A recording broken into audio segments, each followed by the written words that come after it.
We'll guide you through how to make a 2x2 picture in Canva. If you find this useful, then please consider subscribing and liking the video. So you want to make a 2x2 picture in Canva. To go and get started, come to Canva like so, and you can go to the top left and click Create a Design. What you then want to do is come over to the left and press Custom Size.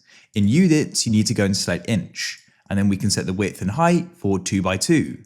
We can then press Create New Design. So here it is. Come over to the left and click on Uploads. Click Upload Files and you need to go and find the image or picture you want to do this with. When you see it, select it and you can press Open and it'll then go and upload. Go and click on it and it'll be added into your project. And then you can go and use the corner points to go and adjust it to your liking. As you can see, like so. When you're happy with it and you want to go and save it, what you can do is press Share in the top right. Then you can press download, we can choose the file type and we can then press download and it'll then be on our computer and we've got a 2x2 picture. If you found this useful, then leave a like for more.